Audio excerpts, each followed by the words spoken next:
My brothers and my sisters, we have gathered here today to celebrate this enormous W that has been bestowed upon us by the great Todd Howard. Ladies and gentlemen, it's happening. It is happening. Fallout 3 Remaster. My years of scratching and clawing my way to this moment, and finally, some vindication has arrived. I have been begging for this. You have been begging for this.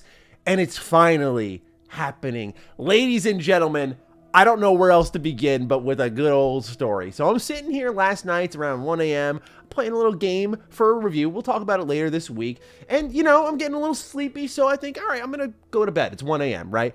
As I'm getting ready to shut down the operation, my Discord starts blowing up. I see the words, Fallout 3 Remaster, Oblivion Remaster. I see Dishonored friggin' 3. I'm like, what is going on right now? So I start diving deep, and it doesn't take long to figure out what happened. The biggest Xbox leak in history has just occurred. When Xbox was submitting all the documents to the FTC for their court case to acquire Activision Blizzard, there was a massive leak that happened where the documents that were supposed to be blocked out, redacted, all that stuff, has now slipped out. So much has come out that, yes, we're going to break it up into two videos because we have a massive Bethesda leak and then we have a massive Xbox leak. The Bethesda leak is what we're talking about today. The schedule of games that they had planned for us. I'm so excited. And then Xbox has a massive leak. I feel bad for them because they are probably freaking out right now. Mid-gen refresh leaked. New controller leaked. Their vision for the next set of consoles in presumably 2028 leaked. All of this leaked, and it happened overnight in a flash, and now we have a pretty good vision of what's happening for Bethesda. We have a pretty good vision of what's happening with Xbox moving forward, but we're going to talk about Bethesda today because after begging so much for this Fallout 3 remaster, maybe that New Vegas remaster one day, it is finally happening.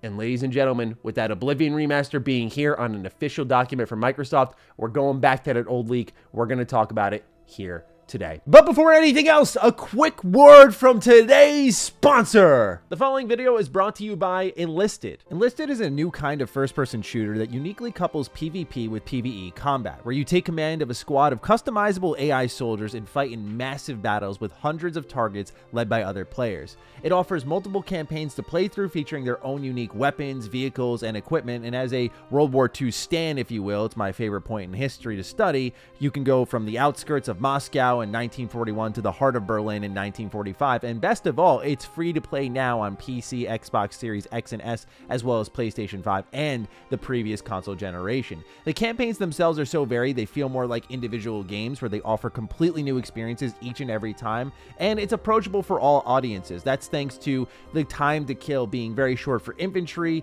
and having realistic damage models for vehicles, which makes battles intense and immersive and a lot of fun. So if you're interested in Enlisted, you can play right now for free on PC, PlayStation, or Xbox using my link in the description below. And there's a free bonus pack for registering using my link, including multiple weapons, soldiers, and a premium account. Let's get into it, shall we? What you see before you is the very document that leaked online. You can see in fiscal year 2020, it was Doom Eternal and its DLC, The Elder Scrolls Online Greymoor, Fallout 76's Wastelanders expansion, and Deathloop. Meanwhile, 2021, you'll see here that Starfield was originally set to release this year. Elder Scrolls Online was getting an expansion. Redfall was set to release this year. Doom Eternal was to get DLC. Ghostwire Tokyo was coming out in 2021. Fallout Worlds was coming to Fallout 76. And Project Hibiki, which is the code name for Hi-Fi Rush. Meanwhile, in fiscal year 22, you had the Indiana Jones game, which we now know is real.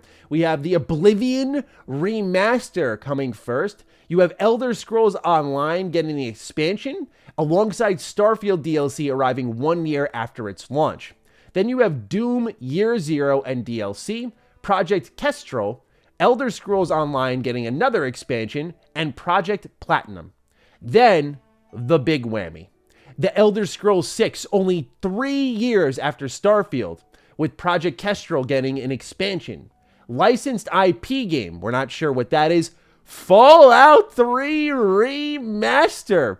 Then, Elder Scrolls Online getting another expansion. Ghostwire Tokyo earning itself a sequel. Dishonored 3 is real.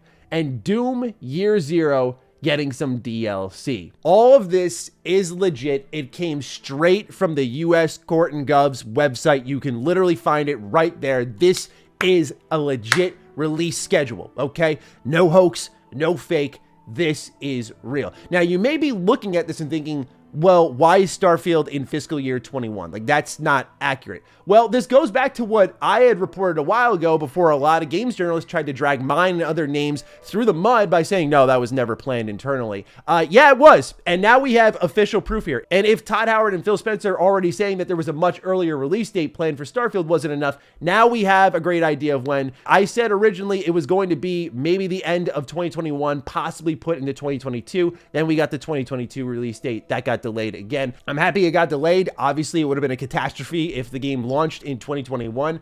But yeah, I got to take my victory lap a little bit on that one there because, again, a lot of people really tried to drag Matty's name through the mud, but we all know how it goes. The apology's never as loud as the initial action, right? So with that, ladies and gentlemen, let's talk Fallout 3 Remaster. Yo! Okay. Now, given that the release dates here are obviously very different from reality, where delays happen and every project is different, so you can't be overly literal with it, where it's like, okay, Starfield got delayed for 3 years. That means Fallout 3's remaster got delayed for 3 years. Some projects move quicker than others. Some are more cleaned up than others. Some are more well organized than others, and so on and so forth. So we can't be super literal with it, but when you take a look at it, we will just attempt to narrow down when things may be releasing. So Starfield came out in 2023. And they're saying here on the title release schedule that Starfield's DLC would be 1 year later. This is something I expected, that the DLC wouldn't be until 2024, given the scale of Starfield. I feel like you got to have a big splash, sort of like what Elden Ring's doing, where they have this big expansion coming to an already massive game. When you have Game Pass in there, I think it just kind of sells itself that anyone can hop in at any time. And so it's worthwhile making a big investment into Starfield, which is now confirmed to be Bethesda's biggest launch ever. They also say here that Indiana Jones is coming a year after Starfield. This would make sense and say things are on track, given that Todd Howard just said in a recent interview that we'll talk next year about Indiana Jones when he was asked about it. So this could be on track, maybe for an early 2025 release, maybe holiday 24. That would be a fantastic surprise, as I really miss Machine Games and want to see what they're working on. But if that's all still in line, then we're still getting a ton from Bethesda very soon. Now, when it comes to the Fallout 3 remaster, it's saying here that it's 3 years after Starfield. This hurts my soul a little bit, because now knowing that it's real, that it's a thing that they are planning, but it was so far out, the reason this hurts my soul is because I was of the mindset like a good time to strike would have been the Fallout TV show. Now, here's the other potential reality, that it never got pushed back. It never got delayed. But given that Starfield was this all hands on deck, like Microsoft had all their testers dedicated to Starfield. They pulled every resource possible for this project, Bethesda included. This was the big one, right, that they had to nail down and polish up as best as they could. And I'm glad they did that, because Starfield is polished. However, that means less hands were on Fallout 3 Remaster, which means that could have been pushed back. Now, I'm hoping that there isn't this big 3-year gap, and given it's a remaster, it could come together quickly, and that 24 would be a good time to release it, because we saw the leaked, I can't show it because Amazon would rip this channel down, but there was a leaked Fallout TV teaser trailer that came out. It looks amazing, by the way, like really, really good. When the Brotherhood of Steel steps out, I was like, oh my God, this is going to be peak. I can already feel it. But I'm thinking that's going to be released on the bombs drop day, like October 23rd. And we already know that the show is starting in 24. And I've said for a while that I think Bethesda's holding back all the Fallout announcements until this show is ready to go, because they want to have the kind of cyberpunk moment with Edge Runners. They want to see what their games can do when they release a show with a big update like Fallout 4's Next Gen update, like 76's Atlantic City expansion. And then if you bring Fallout 3 Remaster into the mix, that is the triple whammy. And I mean, just, I don't know if I would go back to Fallout 4 or 76 at that point if I had Fallout 3 Remaster. The question is, what tier is this remaster going to fall in? Like, is it going to be, oh, we took Creation Engine 2 from Starfield, we remade Fallout 3 within it, they're calling it a remaster here, so I think it tells us what we need to know? Or are they using the tool set for the Oblivion remaster. What do I mean by that? Well, let's go back to that old leak, because now that we know the Oblivion remaster is real, I'm still very hyped for Sky Oblivion, because to me, that is what I'd want to see in an Oblivion remake. So this shouldn't take the wind out of your sails at all for that one.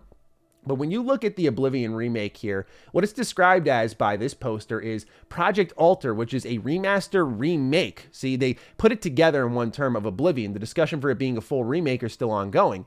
It is done currently using a pairing system, so it means that the remaster is running both an Unreal Engine 5 project and the old Oblivion one. For instance, new graphics are rendered in the Unreal Engine 5 project, but most of the gameplay, physics, etc. is still done in Oblivion. It should be released end of next year, early 25, depending mostly on if it's a remake or remaster. It is mostly done in Paris, but Black Shamrock also helps the studio for art. So what this tells us is that this same technology of hosting a game project within Unreal Engine 5 could possibly be used for Fallout 3. You update the visuals and call it a day, leaving maybe the gunplay and the systems all the same. Fallout 3 for me is a top 3 game of all time. Like, I genuinely mean it when I say I wouldn't change anything. Nothing at all. I don't think that game gets much better. If you want to add things like console mods, if you want to add things like Creation Club, which I think is Bethesda's future, putting a marketplace onto all of their games, old and new, I think this might be the pathway to that. We already have this idea that Skyrim is getting a marketplace. I think that's going to be the first testing ground. I think Starfield is going to be next. I think they're also going to make sure that's getting thrown into anything else they put out there. Fallout 4 getting a next-gen update isn't just happening for no reason. I think they're going to put a marketplace in there. And I think they'd be stupid to overlook Fallout 3, the game that really put the series on the map, as one that doesn't need this marketplace, that doesn't need console mods, because this would actually be a big deal if it was moddable. Fallout 3, I mean, you can mod it, don't get me wrong, but when you look at the mod library for New Vegas, and you look at the mod library for Fallout 3, night and day. If they can fix that with this remaster, and suddenly we're going to get Fallout 3 mods in a massive scale, that will be exciting. And I really hope console players can see what, again, modders have been able to achieve. It's the reason we hang with these games for so long, because even with Starfield, it's like, I can't wait to see the Star Wars mods, the overhaul mods, when someone makes like a dungeon pack and puts them on all these random planets. It's going to bring a whole new level of life to the game. But what you may have recognized with that leak is they said they're planning early 24 or 25 for the Oblivion remaster. You go back to this title release schedule and it lines up perfectly. Starfield will come out in 1 year, and then the year after you would get the Oblivion remaster and you'd get the Starfield DLC, which could actually mean that the Fallout 3 remaster is truly 3 years away. And I think when you look at the business sense there, yeah, dropping Starfield DLC, Oblivion remaster, and Fallout 3 remaster, I would be eating so good. I would not care at all. I would buy all 3 of these without a second thought. At all. The collector's edition for all of them. Yep, all over it. No questions asked. However, the business sense here is these can be major beats for Xbox, who owns Bethesda. They can make these big Game Pass window beats. This is major for Bethesda. They're going to rake it in with all of these. So spread the wealth. But at the same time, you look at the 2023 that Bethesda has had, and they had something for pretty much every quarter. That was a major game. They had Hi-Fi Rush. I know it wasn't a big deal game. I know it flopped, but you had Redfall, which is another AAA game. And then you had Starfield at the end of the year. I mean, Bethesda was all over the place. They had a Quake 2 Shadow Drop. They had so much going on. So it also wouldn't surprise me, given this new form of Bethesda we're seeing, where they just have content up the wazoo, that they would release all 3 of these. And I think the timing is right for a Fallout remaster. And I hope they do, because if you synchronize that with the show, the hype just to the sky. And my Fallout loving ass will be eating all of that up. With the Fallout 4 Next Gen update, 76 update, 3 remaster, you got the Fallout TV show. Dude, for once, I will be a fully fed, happy Fallout fan. And I haven't felt that way since Fallout 4 came out. So it's been a while. There are things in here too, like Dishonored 3, which, okay, after Deathloop and after Redfall, I feel like I don't have as much confidence in Arcane. And I know some people love Deathloop, but to me, when you look at that next to, I replayed the first Dishonored this year after Redfall. I had to get the taste out of my mouth. I'm not even kidding.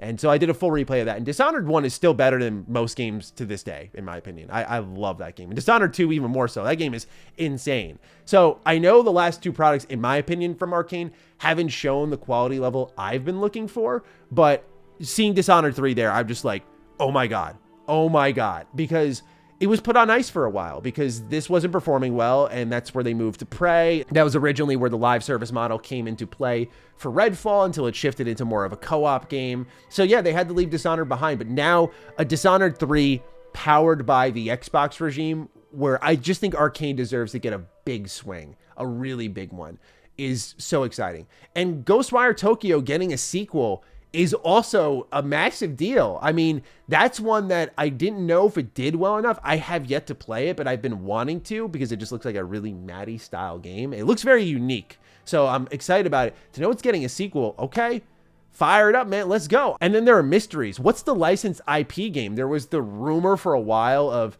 ZeniMax Online doing some sort of Star Wars game, and I would still be surprised if that was true, but that's kind of the very elusive one here that doesn't even have a IP label. So it's under extra protection that even in an internal document, it's not listed what it is, but they have Indiana Jones game. So this is a big deal, I think, or maybe they just inked the deal at that point when making this schedule.